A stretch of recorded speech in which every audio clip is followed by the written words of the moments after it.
Hi, everybody. Welcome to the Kimberly Cloud Show. I'm your host, Kimberly Cloud. Today, I have a very, very special guest here for the show today. Can you go ahead and announce to the world who you are and where you're calling from? Hey, Kimberly, thanks for having me on the show. This is exciting. My name's Cliff Skelliter, aka Cliff Notes on Instagram. If you want to find me, I am a creative director, art director. I own an agency called Sky Story Creative.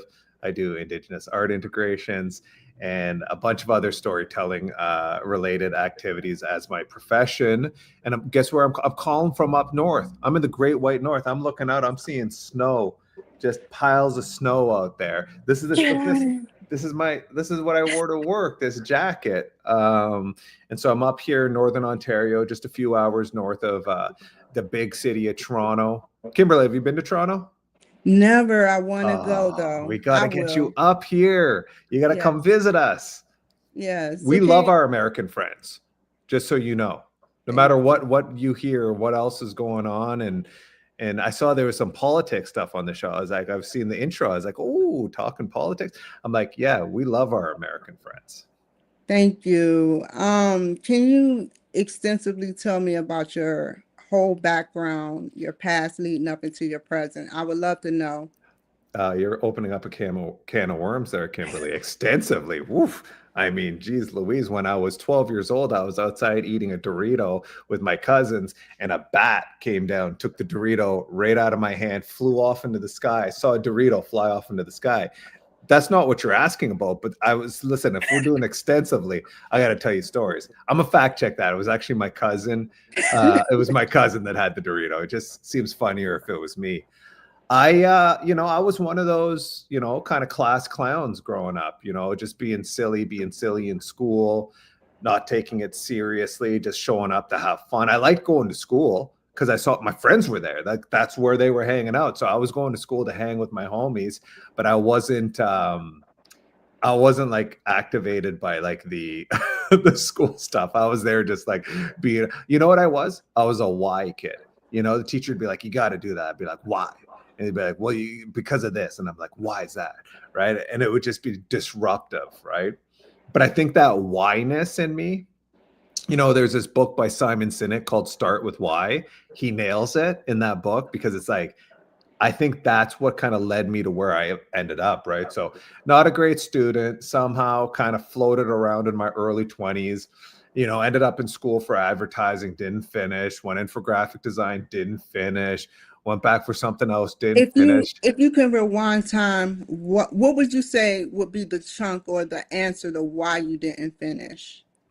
Why I didn't finish is I was so distracted by like aspects of my social life that I was not planning for my future very well. I think that I didn't have a lot of mentors. I think that I had a father that was missing in my life. I think that I had just the wrong things I was looking up to. Like I felt like I was going to do something creative, but I also didn't really have the understanding of having a work ethic towards it. And so the reality was, I was very interested in chasing girls in high school, being like, what party are we going to? Who are we going to hang out with? Next thing you know it, all my friends are off at school. And I'm just kind of sitting there like adult being like, what have I done here? Right. And I wasn't, I didn't think this through. I wasn't thinking this through.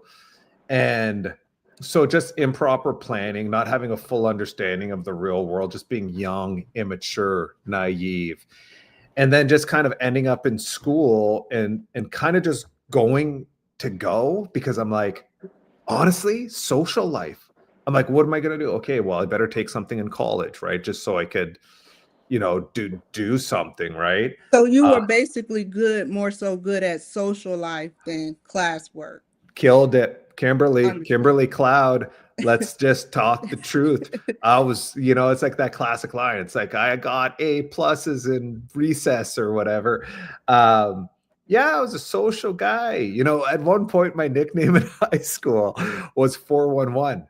I don't know if you guys, yeah. Wow. Okay, so that is a thing there. Okay, yeah. So my nickname was 411 because that's what you dial to get information. That's a throwback for some of you guys that may not know. There's some people in my office right now looking, being like, "What is? I don't even know what that is." That is how you got information back in the day when we didn't have the internet. And so yeah, that's what I was doing. But I did have strong social skills and I did have good self-awareness. Like, so these were strengths that end up coming in play as my life develops, as I gain awareness. When did your life develop?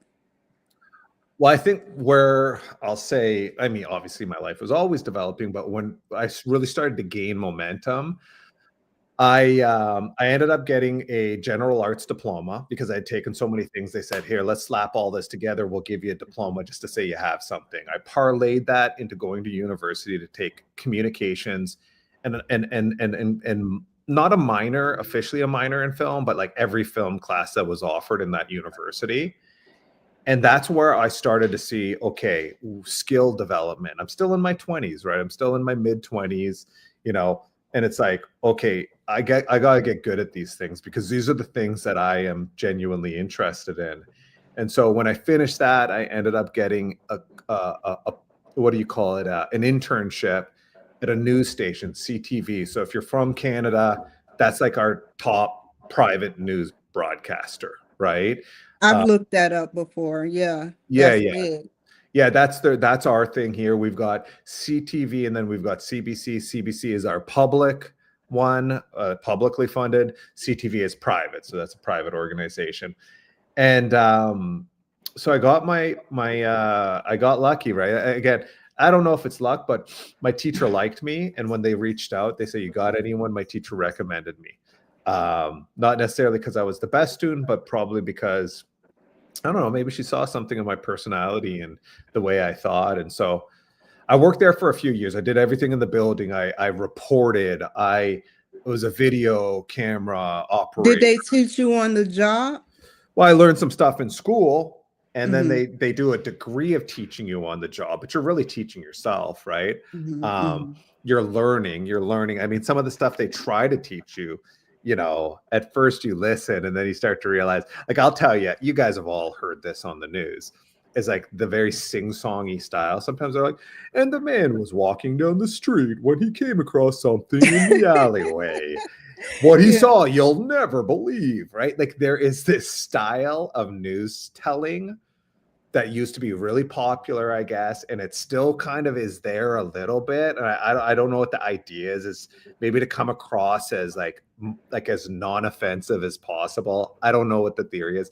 They do try to teach you to talk like that, and I remember being like that, like it messed me up for a little bit. I'm like, this doesn't sound like me. I hate this voice.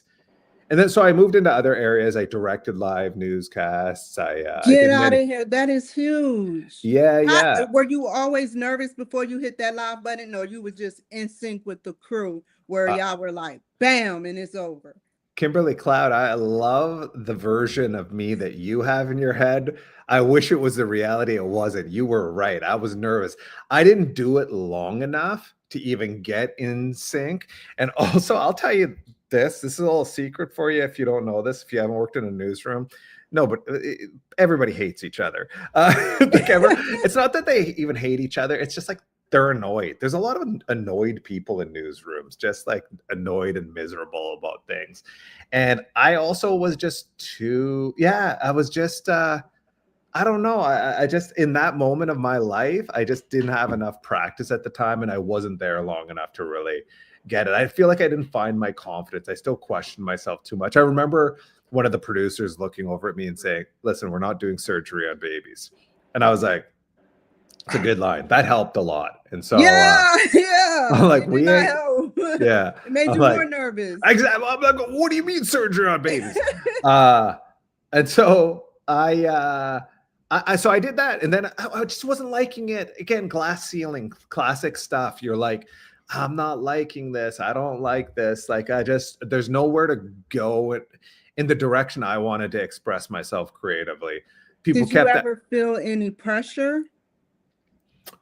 Like Uh, when you hit before you hit that live button, like from the people there? I don't know. I think I felt pressure from myself. I always had like, Understood. I think this is a point. I think even when I was in my lackadaisical days, right, where I was just slacker mode, I still even had this high expectation for myself. Even though I wasn't working towards it yet, I had this expectation in the back of my head, like I'm going to accomplish something, right? I was doing nothing to do. But prior, I wasn't doing anything to get there. So here we are. I mean, I'm like done. I'm like done at the news station mentally. So I'm like, okay, I'm gonna start my own business. I know nothing about starting my own business. My family doesn't have a business. I don't have anybody that taught me anything about business, but I'm gonna figure this out. I'm gonna go down to the regional business center. I'm gonna get some brochures. I'm gonna fill out some forms. And eventually I found a way to start my own business. Got a little bit of a couple of bucks to be able to buy a camera. And that's what I started. I just started shooting videos. I just started Of shooting. what? I remember one, I got hired by a chamber of commerce to record one of their events. Oh my I God, that had to be that is great. The Chamber of Commerce. It was all right, it was all Yeah. right. I was like, okay, that's the beginning, right? Now I realize obviously all of these years of being good socially is now I'm not fully aware yet at the time, but I'm about to become aware how much this is going to benefit me because I have this ability to go in, make friends with people, connect with people, and you That's a know, hard job. I just have to tell you. But you it, make it, it look easy. that's why I hate. You're right. I love that. Like Will Smith's, like I'll make this look easy. Like that plays in my head. And I hate to say it. Like so much of this is difficult, but that element of it did come naturally to me. That portion, I was able to go, okay, this part we could do. We could be in rooms with people. We could have fun. We could make people laugh. I could laugh at myself while still being taken seriously because I'm good at what I'm doing. I'm getting good at what I'm doing. I'm getting better all the time. And so, yeah, that's right. So that's right. I start doing so I'm getting like mediocre gigs, but I find out there's this car dealership in town. This is like year one stuff, right? There's this car dealership in town. They're about to celebrate their 100th anniversary.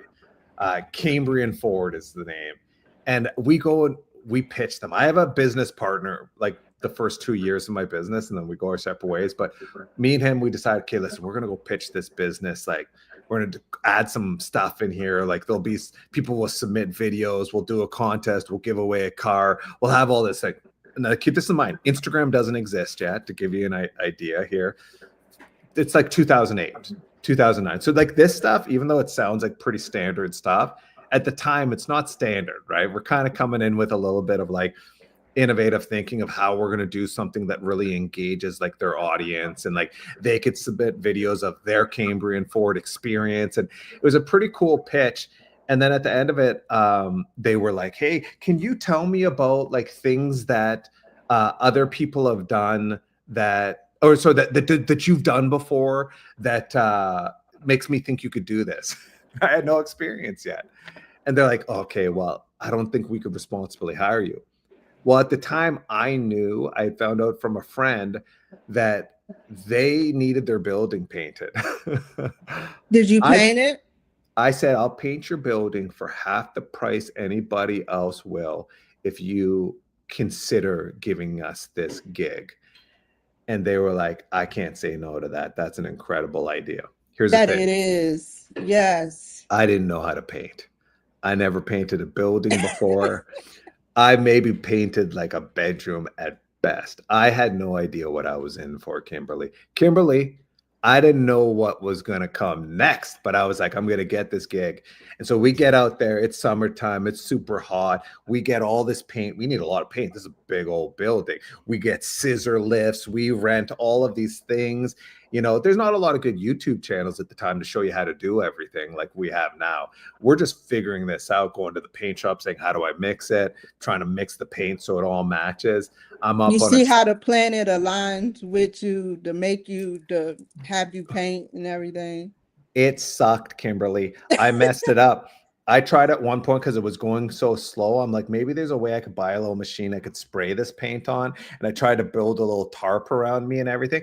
I got paint on cars, on like millions of dollars in damage. The owner comes running out, freaking out. Oh my God, oh my God, oh my God. You're like getting paint everywhere. The I'm plan pissed. was good. The plan was good, but the work, Kimberly, you know. I still think you're giving me too much credit. And I like it, Kimberly. I like how much you're giving me credit. I was like, this, everything was bad. Okay. Everything. I messed this up. I'm going to jail. I'm getting out of Dodge. I'm fighting non-extradition countries. I'm leaving. I'm going. I don't got no money. I can't go nowhere. I got to finish this job. I find some sort of clay that allows me to be able to remove paint from vehicles without removing the paint. Thank God that existed. I didn't even know it existed. I managed by hook or by crook to get this job done. And I remember the owner at the time, Scott, oh God, don't do this to me. Scott McCulloch, Steve McCulloch, Scott's his brother. Steve coming out and saying, man, I would have given up 3 times by now, and you somehow finished this. I don't think I've ever seen such a hard worker in my entire life. I think if you work half as hard on this media project as you did on painting this frickin' building, this is going to be like a blockbuster. And so that's how I got that gig. And we launched the campaign. It wasn't without its hiccups, right? We were still inexperienced, but it ended up being a big success. We met the head of Ford Canada. He came down for the launch of the campaign, and it's what kind of put my name on the map in the area of the world that I live in. How many people are in your employment? And, tell me about a good video other than just the chamber that you've captured, and you and your team have memories of collaborating together and using critical thinking skills. I mean, we got so many at this point. I mean, I guess at this Mhm. point we're now, well, what's the math? We're about 17 years into it. So I could tell stories to the, what is it, till the cows come home. Right now, we're a small team, right? There's 3 full-times, But 2 smart, interns. but small smart. but mighty. And then I Yeah. also utilize a lot of contract workers as well. I hire them and bring them on contract. So the team could range from 5 to 15 or whatever is needed to get a project done that we get brought in on. Even though, I started off as a video production company, it actually very quickly morphed within a year or 2 into a branding agency. And so the bigger focus of the agency became less about videos and more about brands, building brands, logos, brand identities. Again, we've worked on a lot of different videos throughout the year, but I mean, I'd say the vast majority of things is branding. I'll tell you a branding story that I think is fun. Is Okay. that I got brought in to do the branding of a Princess Diana exhibit, right? Exactly And what you told me. so, yeah, this is live, dude. I can't talk. Sorry, bro. Sorry, bro. He just keeps wanting to talk to me, and I'm like, I'm telling you, I'm on a live podcast here. Okay, sorry. So I got brought in to do the branding of a Princess Diana exhibit. And I come in, this is really exciting. I'm excited to do this. It's going to be really fun. I'm going to learn a lot here. And as we're coming in, I'm asking questions. I'm like, how's this going to go? What's this going to look like? What's blah, blah, blah. And I guess the team wasn't having the most success with the art director that they had on in the art direction. And I picked up on that and I go, I got an idea, right? This is like 2020 or whatever it is, or 2021. I'm like, I got an idea. I'm like, we've all been locked in our homes and like we've been watching TV series, binging TV series, docu-series. What if we do Princess Diana, a first of its kind walkthrough documentary exhibit where every room in this exhibit is like an episode in her life. And they were like, wow, I love that, I right? love that idea too. Same deal. They look at me, they go, show me something you've done like this before. This is the story of my career. And I guarantee a lot of you guys listening to this, you'll have experienced this. And this is where you really got to sell yourself. or just be like, listen, I'm willing to do whatever it takes to make this happen. Now, I was able to cobble enough things together from my experience throughout, my life and my career to say like, hey, here's why I believe I could do this, because I've done this, and this. And if you put them all together, if you look at it and squint a little bit, you can maybe say, hey, he could pull this off, right? Because it's about risk mitigation for people. They're about to spend a lot of money on something. They're trying to mitigate risk. They don't want to hire somebody that's going to waste their money. So they took a chance on me, and it worked out for both of us. And I came in, and it was really, really an exciting experience. I got to work with a guy named Anwar Hussein, who was the first photographer of Princess Diana. Like, he was her first royal photographer from the beginning. And was Did you there. paint this piece, or how did this piece look? Tell me more. So he was her first photographer. So it was Yeah. literally, we had access to like thousands and thousands of photographs throughout Princess Diana's life, like everything you could imagine, right? Stuff people had never seen before of Princess Diana. And so we were able to break up this. We were blowing up these photos to these ginormous sizes. Nick, can you grab me that photo right in front of me? We were blowing these up to such a huge size, and we built these glass frames that would hold them with really cool lighting, and each room was a different moment of her life. And then we had headphones, right? Because what we did is we scripted it, and we had an audio book going with it. So when you'd go through, you'd go to the picture, it would give you the story of what was going on in her life in these portions. One episode, I guess you would say, was called Fashion. It was all about her fashion. One was about family. One was about, giving back. Just to give you an idea here, I'm going to have somebody like this. I actually held on to this because this was one of the pictures we printed out, and I just couldn't help but want to hold. Hey, Sean, you could probably help him, pal. So this was one. Oh my God, that is Yeah. beautiful. Yeah. So this was the first official photograph. Well, they're not going to be able to see it if you hold that up high, Nick, Sean. So yeah, Tell me about this photo. What was going through her mind, or where was she at? Yeah, again, I got to draw from memory a lot because I did this about 4 years ago. I think she was about 17 or 18 years old, and then it was first announced that she was dating Charles, that they had been dating. And once that found out, was there a ring on her hand yet? Oh, no. They were dating. This was just the first announcement that they were dating. That's all, right? Like, it's not, we don't even get to that part for quite a while afterwards. Well, not that long after, a couple of years. I don't know. I'm going from memory. Don't test me. I might be wrong. Go on the internet, people. You'll find out.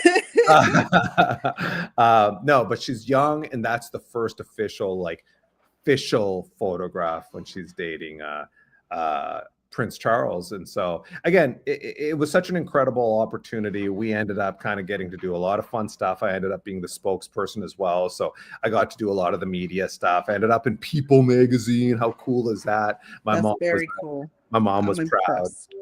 Yeah, my mom was proud. We had fun. We traveled at Santa Monica, Washington, Chicago. So we went places.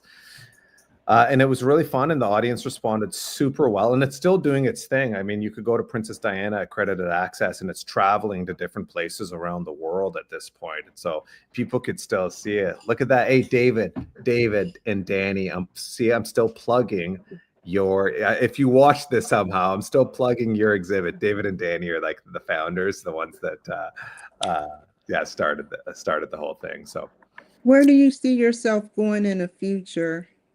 Well, I'm going to continue to do what I'm doing, and right now I'm in a space where not only am I doing branding, and I'm fully immersive, what we call environmental design, where somebody will come to us, and if they have we'll do it like just branding, but also we'll do like physical spaces where like you're like, if you have a store, not only will we do your logo and all of that type of stuff, we'll also design the store itself, the layout, the feel, the vibe.